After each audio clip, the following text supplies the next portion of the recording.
Why does the black man serve the white man? Why does everything the black man do benefit the white man? Why does the black man say freedom is doing what I want to do? And why is it that everything he wants to do enriches the European? Welcome to the desert of the real. Peace, family. This is your brother, Mr. Holipsism. I haven't done one of these videos in a while, but I wanted to make this because I've been sitting back in the cut and just peeping what's been going on in the so-called conscious community and amongst African-centered progressives and just the cultural, cultural conscious African-centered community in general. And I wanted to make a video because I didn't want to get caught in the weeds or to see other people be caught in the weeds and confused by all this ideological mishmash that's going on. And what is important for you to understand is the reason why there's this ideological hodgepodge and mishmash of ideas and stuff is because if you have ideological clarity, then the next thing is movement and progress, going forward, taking steps, short-term goals, long-term goals, leading up to eventual end game. When there's ideological, ambiguity or confusion, then what you have is none of that, the opposite of that. No plan, no goals, no short-term goals, no long-term goals, just intellectual masturbation. Because tangible and concrete things in terms of our so-called community would equal accountability. If things are tangible and concrete, where you can actually point to a structure or a system that exists, then that means that you can hold people accountable for the position that you're in as a people. But when things are vague and abstract, like the so-called conscious community, no one's accountable to anyone. You can do whatever you want to do. There's no set of standards or rules, nothing. It's just a free-for-all. So what I wanted to do was just create this video to give some ideological clarity in the state where African-centered progressives are coming from. First, we are Africans. Number one. Why are we Africans? Because in the immortal words of John Henry Clark, a name of a people should connect them instantaneously to land, history, and culture. Now, I want to be very clear with this. Well, you know what? Let me not get ahead of that. I'm not going to get ahead of that. I'm going to address that issue, that talking point later on. It also connects us socially, economically, and politically to the motherland. I'm not going to have a discussion on whether or not we came from Africa, because the entire scientific community agrees that Africa is the birthplace of human beings. So if someone's going to come to you with information that's different than that, they're going to have to back it and have it peer reviewed by the scientific community to dispute what is already common knowledge right now. So I'm not even having that stupid ass discussion. Also, we are second and third class citizens here in the United States. I'm speaking about the United States because I'm from it. Actually I'm referring to the diaspora, any African that's a descendant of the transatlantic slave trade throughout the diaspora. But I'm going to speak specifically about America because that's where I am. We're third class citizens in this country. And more than likely in any other country where Africans exist, where they don't control the infrastructure, they are third class citizens and second class citizens as well. Now, you can either be a second or third class citizen in the country that you're in that you do not control, or the talking point should be pushed that you should have an independent nation state. I don't like to use the Jews too much because there's differences between us and them in a lot of different ways. But in one way, I'm just going to use an example that applies to nationhood and the concept of a nation state.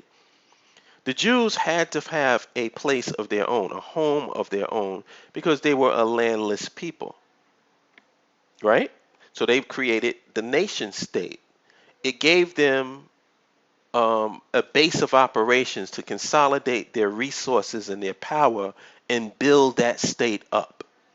And this is the reason why everybody says, oh, the Jews are so powerful. The Jews are Now, I know that the Jews were organized more than we were when they started their nation state. I give you that. So it made the building and the progress of their nation state go even faster because they were an organized people and united culturally under this religion. So that's the like, and I know people will say, well, that's the reason why we should have a religion. Bullshit. No, I don't want to do. That's why I said we're different than the Jews. I don't want to do things like the Jews do. But that's another story. I don't want to get too caught up in the weeds in that one. Now, when we talk about this nation state, who are we talking about? Because I'm not a traditional Pan-Africanist in the sense that all of my issues are concerned about what's going on in the continent on every country in Africa. Now, I familiarize myself with what's going on simply for knowledge purposes and to get an idea of what's happening in each region and know the culture and the circumstances of that region. That's just what an independent, politically minded person does, you know? But when we talk about an independent nation state, what we're talking about are descendants of the transatlantic slave trade. And descendants of the transatlantic slave trade are not just in America. They're all over the diaspora. Now, the difference is, well, let me not get there. I'll just state this before I even get to that point. If you consider yourself Native American, which is fine, you consider yourself Jewish, you consider yourself Christian, you consider yourself Muslim, and those are that's your primary center, that's your primary focus. And keep in mind, I'm not talking about people who know that they're African, and these are the these are the religious faiths that you choose to worship. I have no problem with that. I'm talking about if you identify yourself as that religious faith, if that's the center of your reality or your universe. We're not talking about you. We're not talking about Native Americans, because this is your land here in America. So you fight with the white man, and let's see you get your government in place so that you can take over your land from the white man. That can be your thing. You do that, and you do whatever you want to. None of these issues have anything to do with us as African people. I want to be very clear who I'm talking about when I talk about independent nation state. I am specifically talking about descendants of the African slave trade. My forefathers were slaves. I know a lot of people have a problem with that. That's why they run into these escape hatches to get away from it. But you know what? That's cool. That's cool. You can run to your escape hatch. You can be Cherokee and Hopawata or whatever the fuck other Native American thing you want to be. Cool. Just stay out of our business. And if you're going to claim that and you try to get amongst us or get involved in our business, then I want a fucking DNA test. And if you get the DNA test and it shows that you 100%, Arawak or whatever the fuck, or Cherokee or whatever the hell you want to proclaim yourself as, then why are you even involved in our issue in the first place? Go and live on a reservation with the rest of the Native Americans and fight for whatever rights you feel you can get in this country. Leave Africans in the continent and Mother Africa alone. That seems fine. I think that that's a fair thing. Do what you want to do. All of these people, you want to be Jewish and go and fighting for Israel and be under the social, economic, and political domination of Jews? Hey, knock yourself out. You want to go to some Christian country or whatever, you want to go there and worship your God, Jesus Christ? Fine. You want to be Muslim and go to Mecca and Medina and be concerned with their issues? Fine. I'm dealing with descendants of African slaves. People who identify themselves as descendants of African slaves. Not people who are ashamed of the history of slavery, because I'm not ashamed of it. It's something that we went through. If not for what we went through, we wouldn't be who we are right now. And I'm happy with who I am. I'm happy with mentally where I am. I feel I'm a strong African brother. And the fact that I'm even talking about this stuff after the hell that my people have been through shows you how powerful our African culture is.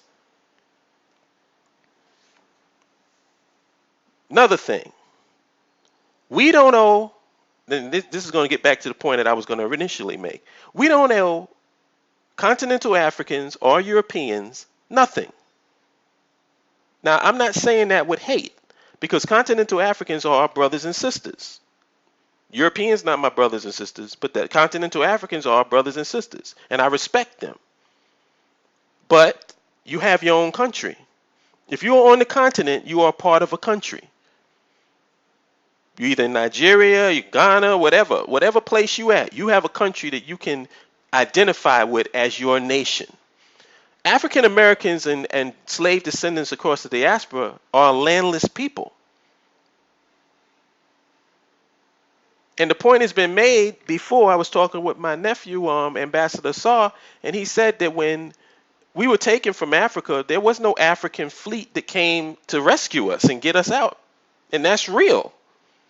I mean, it's not a judgment thing. It's just a reality thing. Nobody came to get the descendants of slaves who came here to America and say, yo, bring our African brothers back to the continent for us. Didn't happen. So in light of that, we don't owe you anything. I'm totally against this. Like people talking about going over to the continent and purchasing land. Fuck that. Purchase land in Africa? Hell no.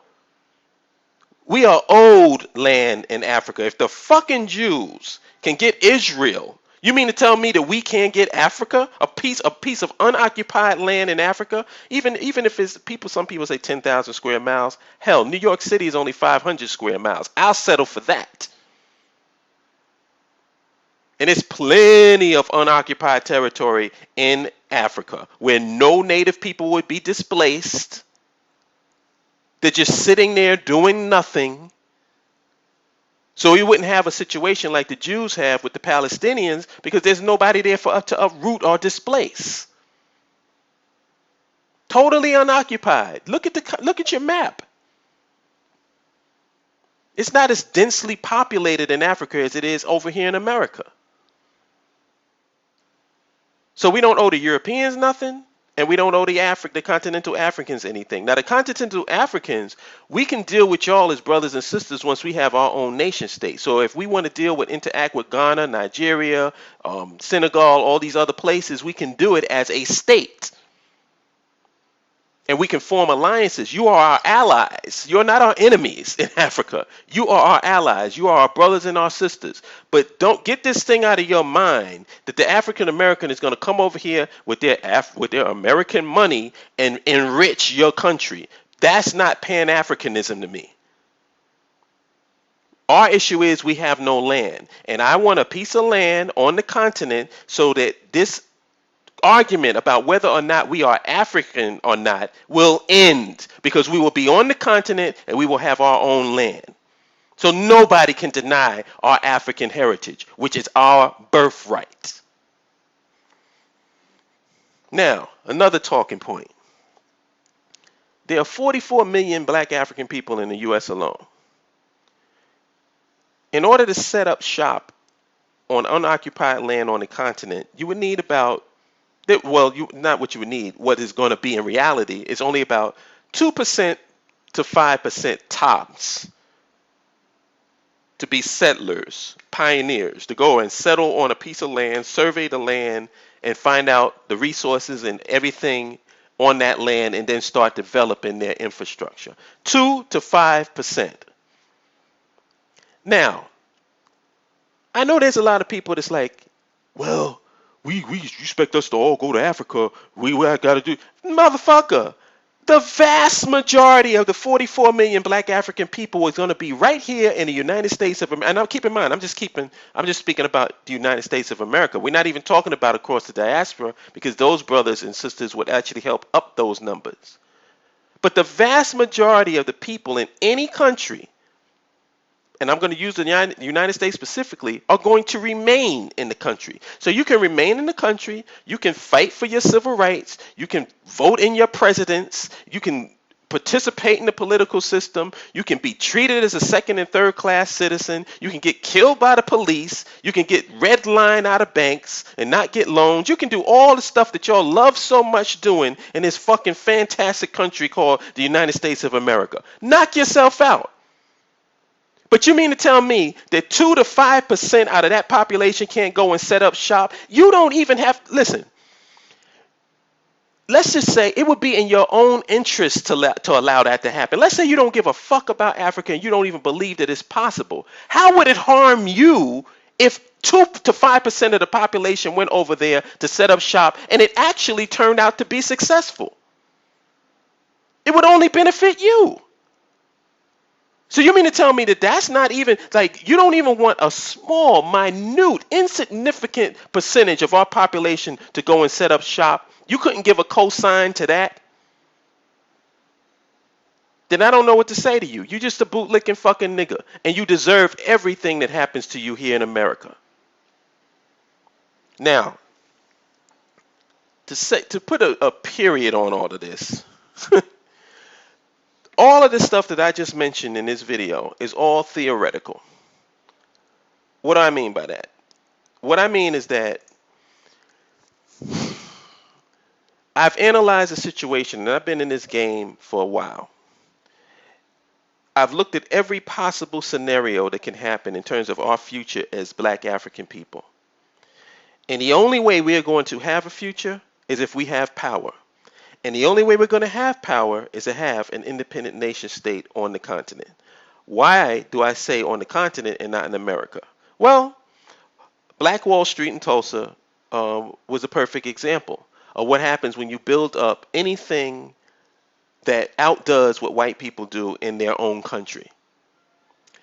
It's a fantasy in your mind that we are going to have a nation within a nation in the United States of America.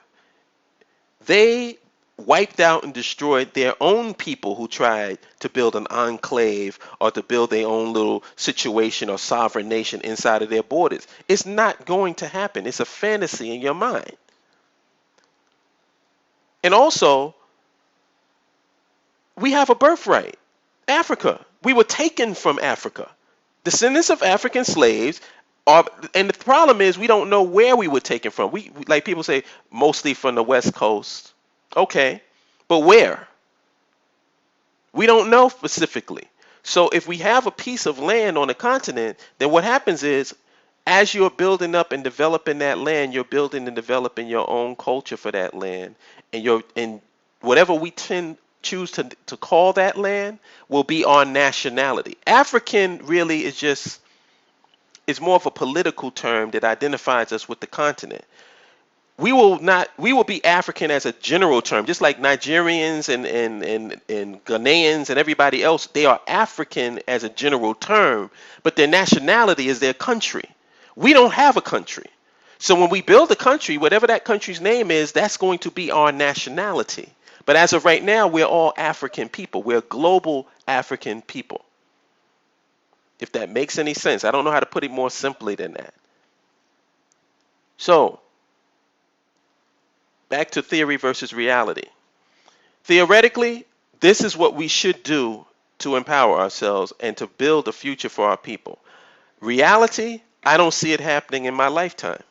And I am fully prepared. Actually, I know that I will never see nationhood while I'm alive. That's just, maybe if I'm lucky, I will. Or maybe if I'm lucky, I'll get to see it being implemented and put in place and have it rallied around socially, economically, and politically from our people. But realistically, I don't see it. So in the meantime, you got two choices. Are you going to be a part of a non-existent cause?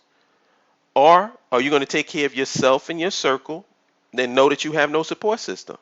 See, right now, we're in the phase now, we're in what I call the doomsday prepper phase. Because the doomsday prepper phase is what you have to be in, because I don't see any talking points in mainstream black media or mainstream America on the media. Mainstream media. pushing the talking points of nationhood for our people, pushing the talking points of a nation state, an independent, recognized by the UN nation state for black African people who have no land and who are treated like third and second class citizens in the lands that they are in. I don't see it. And it's definitely not happening from the black leadership. So I got to take care of me. I got to take care of my family. I got to make sure that I'm straight on a personal level and that they're straight. And that's ultimately what I'm going to be living out my life. Once I get to a certain age, that's going to be my concern. I can't be concerned about this lofty nationhood stuff that's not practical and not happening. And this is not just a Mr. Holism problem. This is a problem for all of us here in this country. What route do you want to go? Do you want to go the doomsday preparation route, or do you want to go the nationhood route? And right now, it seems like everybody's going down the doomsday preparation route. So I can't, unless I have a good contingency of people that's with me on the nationhood route that I can rely on and we can, help each other. I'm not going to be a solo, going on some solo missions and putting myself and my family at risk. So this is the fork in the road that we've come to. So either I'm going to doomsday prep and get my situation together, and then after that, these discussions of nationhood will be some intellectual conversation that I have in a cafe while I'm sipping on some latte with my legs crossed, like my nephew Ambassador Saw always says. It'll just be intellectual discourse. But if we want this to be practical, then we got to get with the talking point that we deserve a nation state. And so that's all I have to say about that. Another thing. I want to write my book and finish my book, The Nigger Manufacturing Machine, because I want it to be my legacy. I want it to be here for the future generations who are not cowards and self-hating Negroes, so that maybe they can pick up the baton and run with this thing like my generation was unable to. I want it to be a record stating that when Mr. Holism was on this earth, this is what he thought, and this is what he thought was the solution to our collective problems. And that's it. I'm not a god. I'm not Thor. I'm not all of this. I'm not the creator. I can't control everybody's mind and make them want nationhood. If we want to stay here and be slaves, and that's the fate of black African people, what can I do? All I can do is say that this is what I put out here. This is what I saw. This was my take on reality. Accept it if you want, reject it if you want. Doesn't matter. I said it. And that's all I got to say about that. And I'll holler at you good people later. Peace.